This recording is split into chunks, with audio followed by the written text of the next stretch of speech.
Sir, ಈಗ ಪ್ರಚಾರಕ್ಕೆ ಎಷ್ಟು ದಿನ ಪ್ರಚಾರ ಮಾಡ್ತೀರಿ ಸರ್? ಯಾವ ಥರದ ಪ್ರಚಾರಗಳನ್ನು ಮಾಡ್ತೀರಿ? ಯಾರೆಲ್ಲ ಬರ್ತಾರೆ? ಅಲ್ಲ ಪ್ರಚಾರಕ್ಕೆ ಮೈತ್ರಿ ಕಾಂಬಿನೇಷನ್ ಹೆಂಗಿರುತ್ತೆ? ಅಲ್ಲ ಜಂಟಿಯಾಗೇ ಪ್ರಚಾರ ಆಗ್ತದೆ. ಈಗ ಆಗ್ತಾ ಇರೋದು ಜಂಟಿಯಾಗೇ. ಸೊ ನಾವು ಏನೇನು ಕಳೆದ 10-12 ದಿವಸದಲ್ಲಿ ಮಾಡಿದ್ದೀವಿ, JDS ಅಲ್ಲಿ ಸ್ಥಳೀಯ ನಾಯಕರು, JDS ಸ್ಥಳೀಯ ನಾಯಕರು ಮತ್ತು BJP ಸ್ಥಳೀಯ ನಾಯಕರು ಜೊತೆಯಲ್ಲೇ ಪ್ರಚಾರ ಮಾಡ್ತಾ ಇದ್ದೇವೆ. ಸರ್, ಬೆಂಗಳೂರು ಗ್ರಾಮಾಂತರ ಲೋಕಸಭಾ ಕ್ಷೇತ್ರದಲ್ಲಿ ಯಾರು ಗೆಲ್ತಾರೆ ಆ ಮೆಸೇಜ್ ಇಡೀ ರಾಷ್ಟ್ರಕ್ಕೆ ಹೋಗುತ್ತೆ ಅಂತ ಹೇಳ್ತಾರೆ.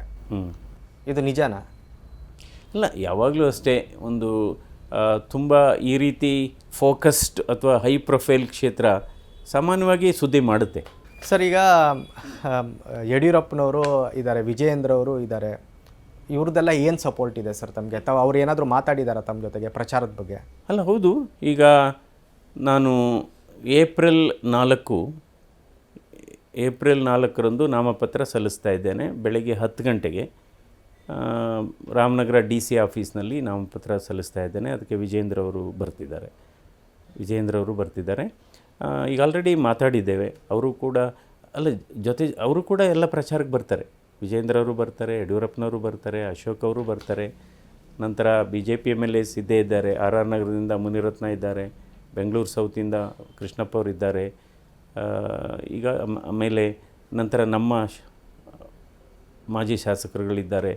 ಅಂದರೆ ನೆಟ್ವರ್ಕ್ ಚೆನ್ನಾಗಿದೆ. ಈಗೇನಾಗಿತ್ತು, ಅವರೆಲ್ಲ ಸ್ವಲ್ಪ ಏನೋ ಆಸಕ್ತಿ ಕಳ್ಕೊಂಡು ಕೂತಿದ್ರು ವರ್ಕರ್ಸು. ಈಗ ನಾನು ಸ್ಪರ್ಧೆ ಮಾಡಿದ ಮೇಲೆ ಎಲ್ಲ ಎದ್ದಿದ್ದಾರೆ ಮೇಲೆ. ಸರ್, ಕರ್ನಾಟಕದಲ್ಲಿ ಲೋಕಸಭಾ ಚುನಾವಣೆ Siddaramaiah guarantee versus Modi guarantee ಅಂತ ಇದು ಆನ್ಲೈನ್ ವಿಚಾರದ ಮೇಲೆ ಚರ್ಚೆ ಅಂತ ಇದೆ ಸರ್. ಈಗ ತಾವು ಹೇಳಿ ಸರ್, ಕರ್ನಾಟಕದಲ್ಲಿ ಮೋದಿ ಗ್ಯಾರಂಟಿನ ಸಿದ್ದರಾಮಯ್ಯ ಗ್ಯಾರಂಟಿನ? ಇಲ್ಲ, ಈಗಾಗಲೇ ಇವೊಂದು ಸಮೀಕ್ಷೆ ಕೂಡ ನೀವು ಮಾಧ್ಯಮದವರು ಸಮೀಕ್ಷೆ ಮಾಡಿದ್ದೀರಿ.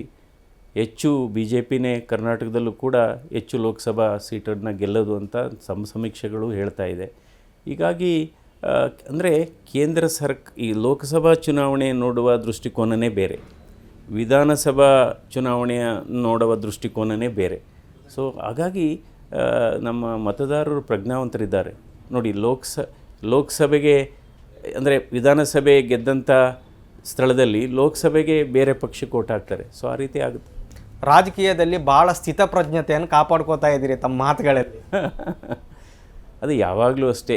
ತಮಗೆ ಏನು ಪ್ರೊವೋಕ್ ಮಾಡೋಕ್ಕಾಗಲ್ಲ ಅಂತೀರಾ ಯಾರು? ಇಲ್ಲ, ನಾನೇನಾಗಿದೆ, ಯಾವಾಗಲೂ ಅಷ್ಟೇ, ತಾಳ್ಮೆ ಅನ್ನೋದು ಬಹಳ ಮುಖ್ಯ. ತಾಳ್ಮೆನೇ ಒಂದು ಸೂಪರ್ ಪವರ್.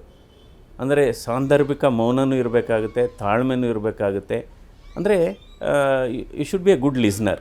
ನನ್ನ ಅರ್ಥದಲ್ಲಿ ಲೀಡರ್ ಯಾರಪ್ಪ ಅಂದರೆ listener. Good listener is a real leader. Sir, ಒಂದೊಂದು ಪ್ರೊಫೆಷನ್ಗೆ ಒಂದೊಂದು ಡ್ರೆಸ್ ಇದೆ ಸರ್. ಈಗ ತಾವು ವೈದ್ಯಕೀಯ ವೃತ್ತಿಯಲ್ಲಿ ಒಂದು ವೈದ್ಯಕೀಯ ಡ್ರೆಸ್ ಇದೆ, ಲಾಯರ್ ಡ್ರೆಸ್, ಪೊಲಿಟಿಕಲ್ ಡ್ರೆಸ್ ಇದೆ. ತಾವು ಮಾತ್ರ ವೈದ್ಯಕೀಯ ಕ್ಷೇತ್ರದಲ್ಲಿ ಯಾವ ಡ್ರೆಸ್ ಹಾಕ್ಕೊಂಡಿದ್ರು ಅದೇ ಡ್ರೆಸ್ಸನ್ನು ಎಲ್ಲ ಕಡೆಯಲ್ಲಿ ಹಾಕ್ಕೊಳ್ತಿದ್ರು. ಏನಿದು ಡ್ರೆಸ್ ರಹಸ್ಯ? ಇಲ್ಲ, ನಾನೆಲ್ಲ ಪ್ರಚಾರಕ್ಕೆ ಹೋದಾಗ ಏನು ಕೋಟ್ ಏನಾಗ್ತಾಯಿಲ್ಲ, ಟೈ ಏನಾಗ್ತಾಯಿಲ್ಲ. ಇವತ್ತೇನೋ ಇಂಟರ್ವ್ಯೂ ಅಂದ್ಬಿಟ್ಟು ನಾನು ಟೈ ಹಾಕ್ಕೊಂಡೆ ಅಷ್ಟೇ. ಈಗೇನು ಕೋಟ್ ಹಾಕಿಲ್ಲ ನಾನು. ಓಕೆ ಸರ್, ಮೋದಿಲಂತ ಯಾವ ಕ್ವಾಲಿಟಿಯನ್ನು ನೋಡಿದ್ದೀರಿ ಸರ್? ವೈ ಮೋದಿ? ಮೋದಿಯವರು ಏನಾಗಿದೆ, ಈಗ ನಮ್ಮ ರಾಷ್ಟ್ರಕ್ಕೆ ಬೇಕಾಗಿರೋದು ಒಂದು ಸುಭದ್ರ ಸರ್ಕಾರ, ಒಂದು ಅಂದರೆ ವಿಷನರಿ ಲೀಡರ್ ಆಗಿರಬೇಕು, ಅಂದರೆ ದೂರದೃಷ್ಟಿ ಇರತಕ್ಕಂಥ ನಾಯಕ ಆಗಿರಬೇಕು. ಅವರು ನಿರ್ಧಾರಗಳನ್ನು ಬಹಳ ಸ್ಪಷ್ಟ ನಿರ್ಧಾರವನ್ನು ತೆಗೆದುಕೊತಾ ಇದ್ದಾರೆ. ಅವರ ನಿರ್ಧಾರ ತೆಗೆದುಕೊಂಡು ಈಗ ನೋಡಿ, ಕಳೆದ 10 ವರ್ಷದಲ್ಲಿ ಇನ್ಫ್ರಾಸ್ಟ್ರಕ್ಚರ್ ಎಷ್ಟು ಚೆನ್ನಾಗಿ ಡೆವಲಪ್ ಆಗಿದೆ. ಬಹುಶಃ ಎಷ್ಟು ನಿಮಗೆ ರಾಷ್ಟ್ರೀಯ ಹೆದ್ದಾರಿಗಳು ಸುಮಾರು ಇವತ್ತು ಒಂದು ಆ್ಯಕ್ಚುಲಿ ಅಂಕಿಅಂಶ ಹೇಳೋದಾದರೆ, ಮೋದಿಯವರು ಬರೋದಕ್ಕೆ ಮೊದಲು ಪರ್ ಡೇ 12 ಕಿಲೋಮೀಟರ್ಸು ನಿಮಗೆ ರಾಷ್ಟ್ರೀಯ ಹೆದ್ದಾರಿ ವರ್ಕ್ ಆಗ್ತಾಯಿತ್ತು. ಇವತ್ತು 30 ಕಿಲೋಮೀಟರ್ಸ್ಗೆ ಹೋಗಿದೆ. ಆಮೇಲೆ ಫಾರಿನ್ ಇನ್ವೆಸ್ಟ್ಮೆಂಟು ಇವತ್ತು ಡಿಫೆನ್ಸಿಗೆ ಬಂದಿದೆ. ಯಾಕೆಂದರೆ 6% ಆಫ್ ನಮ್ಮ ಬಜೆಟ್ ಏನಿದೆ ಡಿಫೆನ್ಸ್ಗೆ ಹೋಗ್ತಾ ಇದೆ. ಇವತ್ತು ಮೇಕ್ ಇನ್ ಇಂಡಿಯಾ ಪ್ರಾಜೆಕ್ಟಲ್ಲಿ ಇವನ್ನು ಡಿಫೆನ್ಸು ಪ್ರಾಡಕ್ಟ್ಸು ಎಲ್ಲ ಡೆವಲಪ್ ಆಗ್ತಾಯಿದೆ. ಅದರಿಂದ ಎಷ್ಟು ಸೇವ್ ಆಗುತ್ತೆ. ಆಮೇಲೆ ಜೊತೆಗೆ ಬಹುಶಃ ಇನ್ನು ನೆಕ್ಸ್ಟು 5-10 ಇಯರ್ಸಲ್ಲಿ ಇಂಡಿಯಾನೇ ಕೆಲವು ಡಿಫೆನ್ಸ್ ಎಕ್ವಿಪ್ಮೆಂಟ್ಸ್ನ ಇದು ಎಕ್ಸ್ಪೋರ್ಟ್ ಮಾಡೋಂಥ ಸ್ಥಿತಿಗೆ ಬರುತ್ತೆ. ನಂತರ ಇದು again 49% investment, foreign investment railway ಸ್ಟ್ರಕ್ಚರಿಗೆ ತೊಗೊಂಡಿದ್ದಾರೆ. ಇವತ್ತು ಒಂದೇ ಭಾರತ್ ಸ್ಕೀಮ್ ಆಗ್ಬೋದು. ಅಂದರೆ ತೀರ್ಮಾನ ತೆಗೆದುಕೊಳ್ಳತಕ್ಕಂಥ ಡಿಸಿಷನ್ ಮೇಕಿಂಗ್ ಕೆಪಾಸಿಟಿ ಚೆನ್ನಾಗಿದೆ ಅವರಿಗೆ. ಯಾರಿಗೆ ಡಿಸಿಷನ್ ಮೇಕಿಂಗ್ ಕೆಪಾಸಿಟಿ ಚೆನ್ನಾಗಿರುತ್ತೆ ಒಂದು ಇಂಪ್ಲಿಮೆಂಟಿಂಗ್ ಕೆಪಾಸಿಟಿನೂ ಚೆನ್ನಾಗಿದೆ, ಫಾಲೋ ಅಪ್ ಇದೆ ಅವ್ರಿಗೆ. ಸೊ ಹೀಗಾಗಿ ಇವತ್ತು ಭಾರತ ದೇಶ ಕಳೆದ 10 ವರ್ಷದಲ್ಲಿ ಈಗ ನೋಡಿ ಅಂತಾರಾಷ್ಟ್ರೀಯ ಮಟ್ಟದಲ್ಲಿ ಇವತ್ತು ಭಾರತ ದೇಶಕ್ಕೆ ಮಾನ್ಯತೆ ಸಿಗ್ತಾ ಇದೆ. ಸೊ ಬಹುಶಃ ಅಂದರೆ ಈಗ ನಮ್ಮದು we are 10th in economy, 10th position ಇದೆ ಎಕಾನಮಿ ಪೊಸಿಷನಲ್ಲಿ.